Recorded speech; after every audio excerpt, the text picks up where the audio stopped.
అందరికీ నమస్కారం. Nandyal district SP sir instructions మేరకు నంద్యాల సబ్ డివిజన్లో లాక్డ్ హౌస్ మానిటరింగ్ సిస్టమ్ అనే ఇనిషియేటివ్ని రేపటి నుంచి స్టార్ట్ చేస్తున్నాము. సో ఈ ఎల్హెచ్ఎంఎస్ పర్పస్ ఏంటంటే, ఎవరైనా పబ్లిక్ బయటకి అంటే ఇల్లు తాళాలు వేసి ఏదన్నా పర్పస్ మీద బయటకు వెళ్తుంటే మాకు కనుక ఇన్ఫర్మేషన్ కనుక ఇస్తే ఈ ఎల్హెచ్ఎంఎస్ యాప్ ద్వారా మేము ఇళ్ళని మానిటర్ చేస్తాము. సో ఇది ఎలా పనిచేస్తుందంటే, మీరు కనుక ఎల్హెచ్ఎంఎస్ అనేది ఒక యాప్ ఉంటుంది. ఆ యాప్ని మీరు ప్లే స్టోర్లో డౌన్లోడ్ చేసుకోవచ్చు. ఎల్హెచ్ఎంఎస్ యాప్ని డౌన్లోడ్ చేసుకున్న తర్వాత మీరు రిజిస్టర్ చేసుకున్న తర్వాత ఇన్ కేస్ మీరు బయటకు వెళ్తుంటే మీరు ఒక రిక్వెస్ట్ రేస్ చేయొచ్చు, వాచ్ రిక్వెస్ట్. సో ఏ డేట్ నుంచి ఏ డేట్ వరకు మీరు బయటకు వెళ్తున్నారు ఇల్లు లాక్ వేసి అనేది మీరు దానిలో కనుక రిక్వెస్ట్ కనుక అది డేటా కనుక ఫిల్ చేసి మాకు పంపిస్తే మాకు వెంటనే కంట్రోల్ రూమ్కి మీరు పంపిన రిక్వెస్ట్ అనేది అందుతుంది. సో అందిన వెంటనే మేము మిమ్మల్ని కాంటాక్ట్ చేసి మీ ఇంటి వద్దకు వచ్చి కెమెరా అనేది మేము సెటప్ చేసి అక్కడ మేము కెమెరా సెటప్ చేసిన వెంటనే మాకు కంట్రోల్ రూమ్కి లైవ్ అనేది వస్తుంది. సో ఈ కెమెరాకి మోషన్ డిటెక్షన్ సెన్సర్స్ ఉంటాయి. సో ఇన్ కేస్ ఏదన్నా చిన్న అలికిడి అయినా కూడా మాకు వెంటనే కంట్రోల్ రూమ్లో అలర్ట్ అనేది వస్తుంది. సో దీని ద్వారా మేము ఏదన్నా దొంగతనాలు ఎవరన్నా లోపలికి వచ్చి డోర్ కనుక బ్రేక్ చేసి లోపలికి కనుక ఎంటర్ అయితే వెంటనే మాకు కంట్రోల్ రూమ్లో అలర్ట్ వస్తుంది. కాబట్టి మేము వెంటనే మా వాళ్ళని పంపించి దొంగతనాన్ని ప్రివెంట్ చేయొచ్చు. సో ఈ ఇనిషియేటివ్ని అందరూ కూడా నంద్యాల టౌన్ అండ్ చుట్టుపక్కల అవుట్స్కర్ట్స్లో ఉండేవాళ్ళు ఇనిషియేటివ్ని వాడుకోవచ్చు. సో ఇది మాకు ప్రస్తుతానికి లిమిటెడ్ నెంబర్ ఆఫ్ కెమెరాస్ ఉన్నాయి.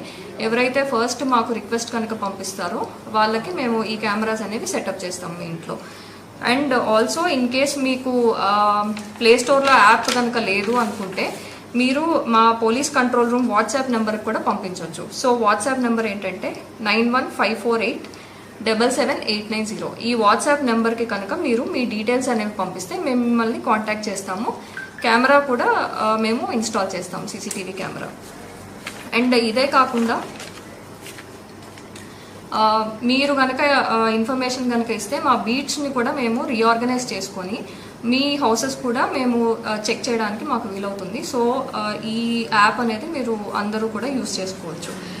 ఇదే కాకుండా నంద్యాల పట్టణ ప్రజలకి అండ్ అందరికీ కూడా ఒక విజ్ఞప్తి ఏంటంటే, దయచేసి సీసీటీవీ కెమెరాస్ అనేవి ఇన్స్టాల్ చేసుకోండి. అండ్ ఎప్పుడూ కూడా మీరు బయటకు కనుక వెళ్తుంటే దయచేసి మీ వాల్యుబుల్స్ ఏమైనా ఉంటే దయచేసి మీ ఇంట్లో పెట్టుకోకుండా ఎవరైనా తెలిసిన వాళ్ళ ఇంట్లో, నమ్మకస్తుల ఇంట్లో పెట్టుకొని వెళ్ళండి. And at the same time ఏదన్నా అలారమ్స్ ఉండేవి, మోషన్ డిటెక్షన్ అలారమ్స్ అనేవి ఉంటాయి. అవి డోర్స్కి కనుక మీరు పెట్టుకుంటే వెంటనే డోర్ ఎవరన్నా కదిలిస్తే మీరు లేని టైంలో వెంటనే అలారం అనేది వస్తుంది. సో దట్ ఈ దొంగతనాలని ప్రివెంట్ చేయొచ్చు. ఇన్ కేస్ మీకు ఎల్హెచ్ఎంఎస్ యాప్ కనుక ప్లే స్టోర్లో లభించకపోతే మనమిత్ర వాట్సాప్ గవర్నెన్స్ ద్వారా కూడా మీరు రిక్వెస్ట్ అనేది రేస్ చేయొచ్చు. ఈ మనమిత్ర వాట్సాప్ నెంబర్ 9523000009. ఈ నెంబర్ కనుక మీరు ఫీడ్ చేసుకొని వాట్సాప్లో రిక్వెస్ట్ కనుక రేస్ చేస్తే మాకు డాష్ బోర్డ్లో వెంటనే మీ రిక్వెస్ట్ అనేది వస్తుంది. సో అందరూ కూడా ఈ ఎల్హెచ్ఎంఎస్ అనే ఇనిషియేటివ్ని వాడుకోవాలని కోరుకుంటున్నాను. Thank you.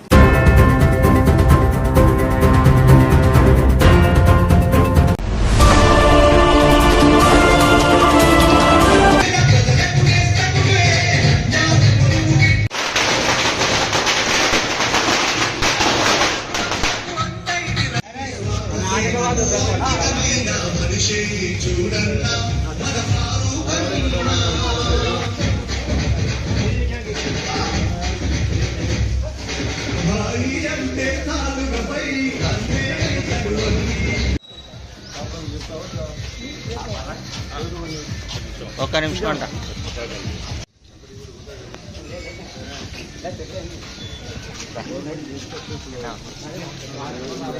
సార్ తానే పడండి, ముందర నిలబడు. అవతల వెళ్ళిపోండి నా అందరూ అవుతుండే నాది.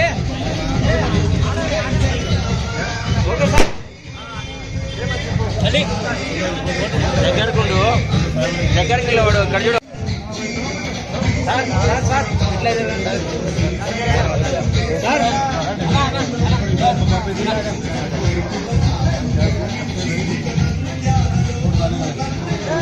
Okay sir, okay Madhu.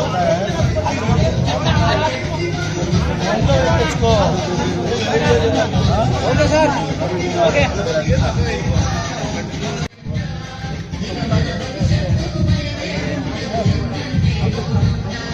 Super ఇట్లా చూడాలి సార్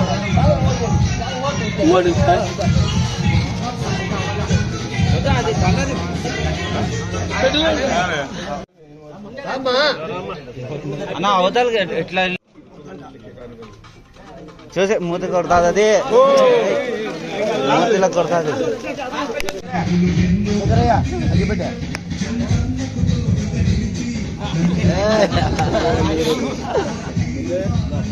మళ్ళీ ఇంట్లో పోయి తెచ్చుకోమరా గోవిందన్న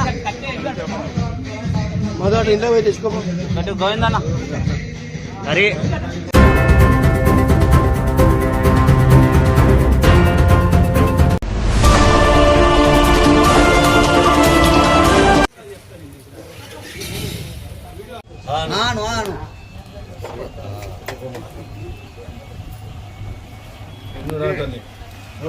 ముందుకు రమ్మా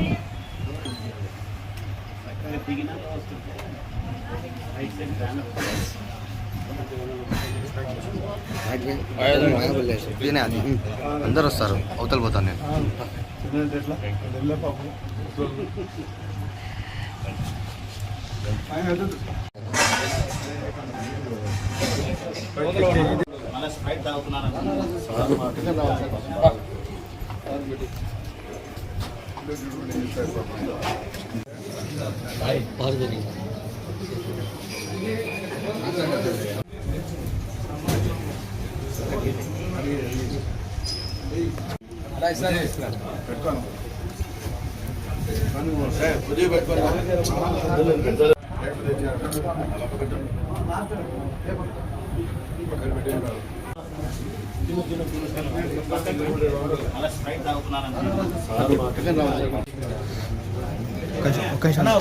ఇక్కడ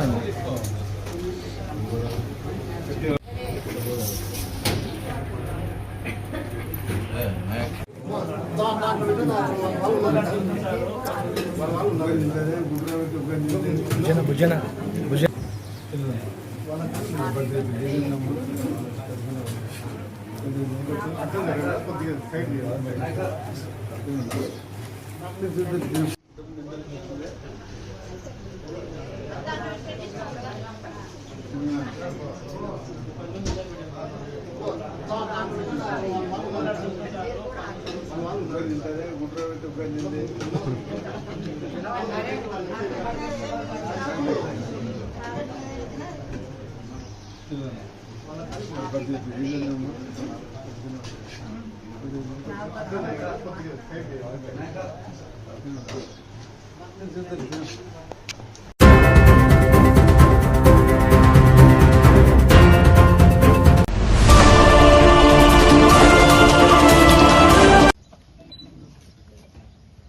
అందరికీ నమస్కారం.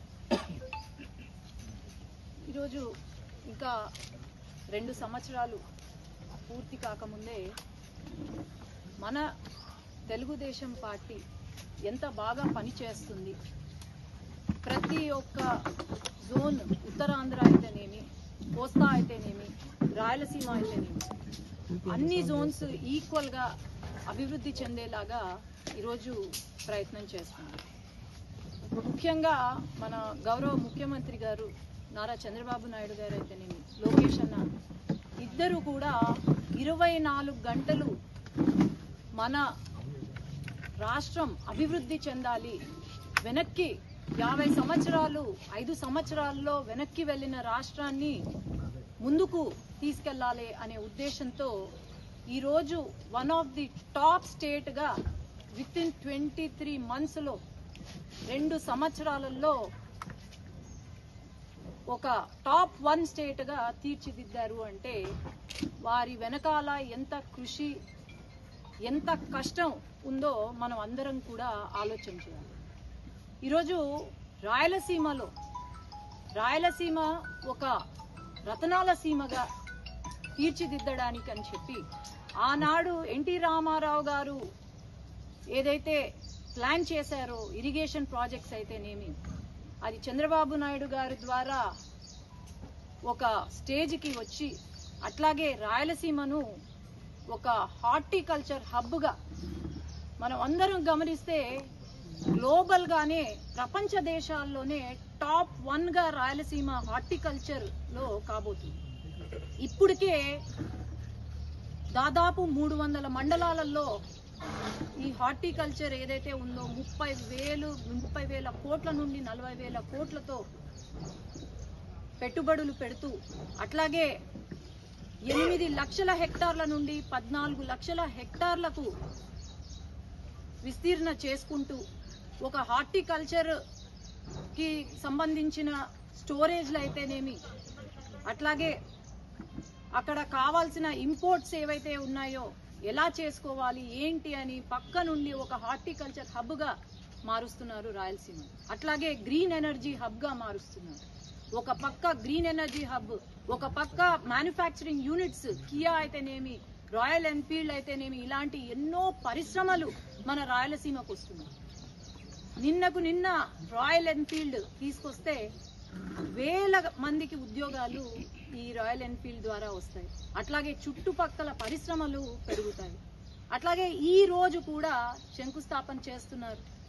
ఎక్కడైనా దేశంలో ఫైటర్ జెట్ మ్యానుఫ్యాక్చరింగ్ యూనిట్ ఈరోజు రాయలసీమలో మన పుట్టపర్తిలో శంకుస్థాపన చేస్తున్నారు, మొదలవుతుంది అంటే మనం అందరం కూడా గర్వపడాలి.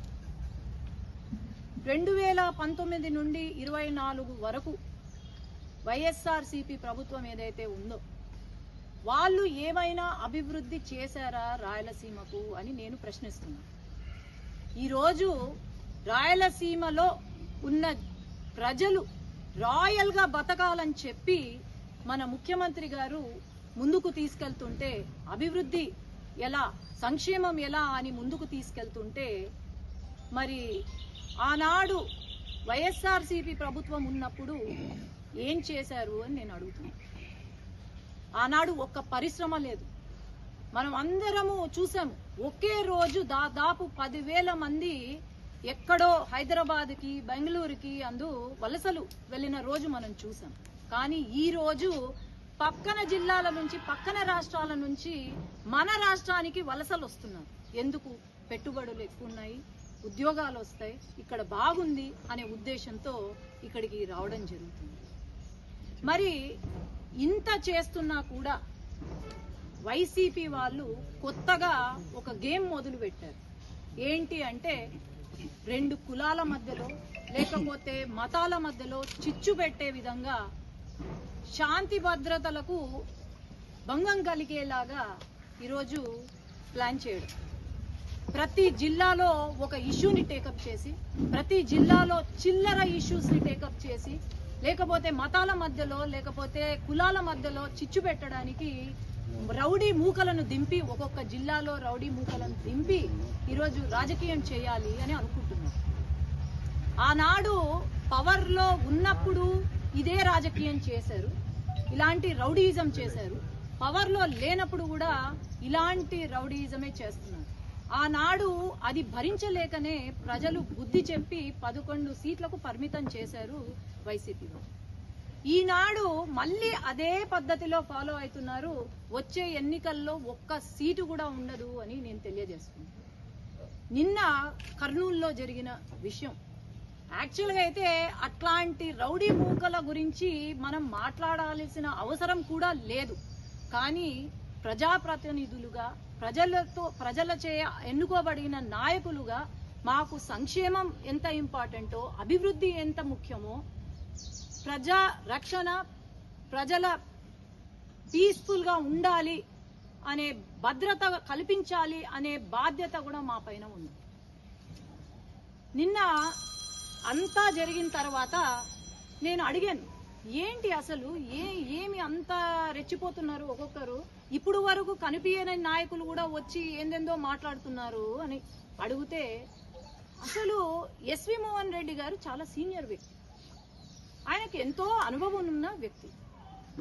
స్క్రాప్ వాళ్ళని వేసుకొచ్చి పక్కన ఆయన మాట్లాడుతూ ఉంటే, ఆ స్క్రాప్ తో మళ్ళా మాట్లాడిస్తుంటే, మరి నేను ఒకటే ప్రశ్న, దీని గురించి ఫైట్ చేస్తున్నారు మీరు? ఒకడు అంటాడు వైసీపీ నాయకుడు ఇంకొక విషయం, నిన్న ఏదైతే ధర్నా చేశారో ఒక 200 మంది ఉండొచ్చాడు. ఆ 200 మందివి చిట్టా తీస్తే ప్రతి ఒక్కరి పేర్లు అక్కడ ఎవరున్నారు ఏంటి అనేది ప్రతి ఒక్కరి పేరు, వారి చిట్టా, వారి చరిత్ర అన్ని లిస్ట్ వచ్చాయి.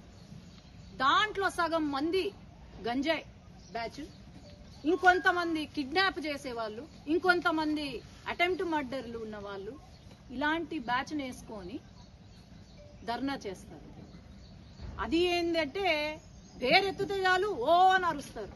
అది ఎవరు పేరెత్తినా అరుస్తారు. మా పార్టీ వాళ్ళ పేర్లు ఎత్తినా అరుస్తారు, వాళ్ళ పార్టీ పేరెత్తినా అరుస్తారు. అంటే ఏమన్నా పేడు ఎన్నిసార్లు ఓ అని అరుస్తే ఏమన్నా డబ్బులు ఇస్తారో నాకైతే తెలీదు. అక్కడ ఉన్న వాళ్ళు 50% ఎవరెవరు నా పైన సోషల్ మీడియాలో ఒక పోస్ట్ పెడితే గలీజ కామెంట్స్ పెట్టేవాళ్ళు ఎవరో నాకు తెలుసు. నిన్న చాలా గొప్పగా బాలు అని ఒక మనిషి పేరెత్తి అన్యాయం చేస్తున్నారు తెలుగుదేశం పార్టీ వాళ్ళు అని అంటున్నారు. అసలు ఎవరు ఇతగాడు ఎవడు, ఆయన చరిత్ర ఏంటి? ఈరోజు ఎఫ్ఐఆర్లు, ఆయన పైన నమోదైన కేసులు, ఎఫ్ఐఆర్లు, ఇల్లీగల్ లిక్కర్ అయితేనేమి, ఆడవాళ్ల విషయంలో అయితేనేమి ఎఫ్ఐఆర్లు. నాకు తెలిసిన విషయము, వాడి షర్ట్ ఇప్పి చూస్తే అంట మొత్తము 30-40 కార్డులుంటాయంట. ఓ 10 మంది అమ్మాయిల పేర్లుంటాయంట. ఆడు చేసేది ఏంటి అంటే అమ్మాయిలకు లైన్ వేయడము, వాళ్లను హరాస్ చేయడము, బ్లాక్మెయిల్ చేయడము, హరాస్ చేయడము, ఇది వాళ్ళు చేసే పని. అట్లాగే మొన్న చనిపోయిన వ్యక్తి, నా కండోలెన్సెస్ టు ద ఫ్యామిలీ, నేను వాళ్ళని ఏమీ అనట్లేదు. కానీ అన్నీ కూడా ఇప్పుడు ఒక కంప్లైంట్ వచ్చినా కూడా, లేదంటే ఎవరైనా కంప్లైంట్ వచ్చినా కూడా అన్ని రికార్డెడ్ ఉంటాయి. ఒక అమ్మాయి 112కి కాల్ చేసి ఒక హరాస్మెంట్ కేసు ఫైల్ చేయాలనుకుంది. ఆ కాల్ రికార్డింగ్ కూడా ఉంది. ఆనాడు స్టేషన్లో ఆయన ఫోన్ తీసుకున్నారు. ఆ ఫోన్లో ఏంటిరా అని చూస్తే ఎంతో మంది అమ్మాయిలను బ్లాక్మెయిల్ చేస్తూ వాళ్ళ వీడియోస్ రికార్డ్ చేస్తూ, ఆ ఫోన్లో ఆ వీడియోస్ ఉన్నాయి, రికార్డ్ చేస్తూ గూగుల్ పే, ఫోన్ పే నుండి డబ్బులు తీసుకుంటూ బయటికి వచ్చింది. అది కేవలం అది బయటికి వచ్చింది అని చెప్పే ఆ ఉద్దేశంతో మరి ఏమైందో, భయపడ్డాడో మరేమో, కానీ ఇది రాజకీయం చేశారు. నేను ఒకటే అడుగుతున్నా, సూసైడ్ లెటర్ అని చెప్తున్నారు, ఎక్కడుంది సూసైడ్ లెటర్? ఒక జెరాక్స్ కాపీ చూపించి, అసలు అది ఎవరు రాశారో కూడా తెలీదు, ఇన్వెస్టిగేషన్ టీమ్ కి ఇవ్వమంటే ఒక జెరాక్స్ కాపీ ఇచ్చి ఒరిజినల్ లెటర్ ఇవ్వమంటే ఇంతవరకు on record original suicide letter ఇవ్వలేదు. ఎందుకు? ఇలాంటి వాళ్ళ కోసమా వైసీపీ వాళ్ళు ఇలాంటి అమ్మాయిలను వేధించి అమ్మాయిలను బ్లాక్మెయిల్ చేసే వెధవల కోసమా నిన్న ధర్నా చేసింది వైసీపీ వాళ్ళు అని నేను ప్రశ్నిస్తున్నాను. ఏమంటారు? ఎక్కడో మొక్కేసి వచ్చినాడంట జైల్లో, 2014లోనే మొక్క వేసి వచ్చినాడంట, ఇప్పుడు మానేయి ఉంటదంట. నీకు అంత దూలం ఉంటే, అంత జిల ఉంటే, ఆ మొక్కను ఆ మానుగా మారిందా లేదా అని చూసుకోవడానికి పోవాలనుకుంటే పోయి చూసుకొని రా. నీకు ఎవరైనా డిగ్రీలు చెప్తారు, అరే నేను ఎంబీబీఎస్ చేసిన, ఎండీ చేసిన, లేకపోతే ఇంజనీర్ చేసినానని. వీళ్ళేందంటే నేను పుట్టినప్పటి నుంచి జైలే చూసినా, నేను పెరిగిన తర్వాత కూడా జైల్లోనే ఉన్నా, లేదు రిటైర్మెంట్ తర్వాత జైల్లోనే ఉంటాను. ఇదా రాజకీయం అంటే? ఇదా వీళ్ళు చేసేది? ఒక మినిస్టర్ గారిని నింద వేసే ముందు 40 కోట్లు 20 కోట్లు కబ్జా చేసినారు అని నింద వేసే ముందు ప్రూఫ్స్ చూపి, ప్రూఫ్స్ తో పాటు మాట్లాడితే నీ పైన నమ్మకం ఉంటది ప్రజలకు. ఒక ఆర్య వైశ్య కమ్యూనిటీకి సంబంధించిన ఒక మినిస్టర్, మనకందరికీ తెలుసు ఈ దేశంలోనే మొత్తం ఆర్య వైశ్యులు ఎవరైనా దేవుడికి భయపడి భక్తి ఉన్న వ్యక్తులు అంటే ఆర్య వైశ్యులు. వాళ్ళు ఎప్పుడూ కూడా ఇటువంటి పని చెయ్యరు. అది అంటాడు బిజినెస్లు ఉన్నాయి, వాళ్ళకి ఇన్ని కోట్ల డబ్బులు ఉన్నాయి. అరే వాళ్ళ బిజినెస్లు వాళ్ళు కష్టపడి వాళ్ళు సంపాదించుకున్నారు, నీకేం సంబంధం అయ్యా? మళ్ళీ ఇంకో మాట కూడా అండ్రి ఏందో నాకు అర్థం కాలే ఈ విషయం. ఇది జగన్మోహన్ రెడ్డి గారు చాలా క్లియర్ కట్ గా వినాలి. కొంతమంది నాయకులంట తండ్రి పేరు పెట్టుకొని రాజకీయంలోకి వచ్చినారంట. తండ్రి పేరు చెప్పుకొని రాజకీయం ఏదో చెప్పా, తండ్రి డబ్బులు వాడుకొని రాజకీయంలోకి వచ్చినారంట. మరి మీ గురించే అనుకుంటా జగన్మోహన్ రెడ్డి గారు. వీళ్ళు పులివెందలో కూడా తిష్ట వేసి ఏమన్నా ఇది చేసేలాగున్నారు. మరి జగన్మోహన్ రెడ్డి గారు, వైఎస్ రాజశేఖర్ రెడ్డి గారు వారి తండ్రి పేరు చెప్పుకొనే రాజకీయాల్లోకి వచ్చాడు. వాళ్ళ తండ్రి పేరు చెప్పుకొని ఈ రోజు ప్రతి ఒక్కటి వాళ్ళ తండ్రి పేరుతోనే జరుగుతుంది. మొత్తం వాళ్ళ తండ్రి డబ్బులతోనే కదా ఆనాడు జరిగింది, ఎన్నికలు గెలిచింది. మరి మీ గురించి చెప్తున్నట్టున్నారు. మరి ఆలోచన చేయండి. ఈ రౌడీ వెధవలు పంపించడం మరి మీ పార్టీకే నష్టం, కానీ మాకు ఇంకా మంచిది ఇలాంటి రౌడీ వెధవలు వస్తే. కానీ నేను ఒకటే చెప్తున్నాను, ఈ రోజు మాత్రము ఏవైతే కేసులున్నాయో వైసీపీ హయాంలో వాళ్ళు తప్పులు చేసి కేసులు ఏవైతే క్లోజ్ చేపించినారో, ఏవైనా కావచ్చు, అవి బాంబ్ బ్లాస్ట్ కేసులు కావచ్చు, లేదంటే ఒక మైనర్ కిడ్నాపింగ్ కేసులు కావచ్చు, మర్డర్ అటెంప్ట్లు కావచ్చు, లేకపోతే ఈ చిన్న కేసులు కూడా ఈ రోజు రీఓపెన్ చేసి దాన్ని సమగ్రంగా ఇన్వెస్టిగేషన్ చేసే బాధ్యత మేము తీసుకుంటాం.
ఈరోజు నంద్యాల శాసనసభ్యులు పెద్దలు మంత్రివర్యులు ఫరూక్ గారి 76వ జన్మదిన సందర్భంగా కేదారేశ్వరి దేవి సమేత రథమానందేశ్వర స్వామి వారికి సార్ గారు ప్రత్యేక పూజలు నిర్వహించడం జరిగింది. ఆయన పుట్టినరోజు రోజున దాతల సహకారంతో ఈ దేవస్థానం నందు 5 గదులను ఈరోజు వారి చేత మరియు పెద్దలు రామకృష్ణ ఇతర పెద్దల చేత ప్రారంభించుకోవడం నాకు ఎంతో ఆనందదాయకము. ఈ రాబోయే కార్తీక మాసానికి ఈ ప్రాంగణంలో షెడ్డు మరియు బండపరుపు కూడా నిర్మించేదానికి దాతను మేము కోరుతున్నాం. వాళ్ళు కూడా ముందుకు వస్తున్నారు. అలాగే మా ముఖ్యమైనటువంటి ప్రజలకి, మంత్రి గారికి దేవస్థానానికి ఉత్తరము మరియు తూర్పు వైపున మాడవీధి సిమెంట్ రోడ్డు 20 అడుగుల వెడల్పుతో కావాలని కోరుతున్నాము. అది ఒక్కటి వస్తే భవిష్యత్తులో స్వామివారికి పల్లకి సేవ కానీ ఉత్సవాలప్పుడు కానీ ఇబ్బంది లేకుండా ఉంటుంది. వర్షాలు పడినా ఏదన్నా కానీ అదేవిధంగా 10 ఎకరాలు 20 సెంట్లకు ప్రహరీ కూడా దానికోసము మేము కూడా అదే అడుగుతున్నాము. ఒక వాటర్ ట్యాంక్ ఇవి భవిష్యత్తులో పెద్దలు ఫరూక్ గారి చేతుల మీదుగా ప్రారంభోత్సవం చేసుకోవాలని మేము కోరుకుంటూ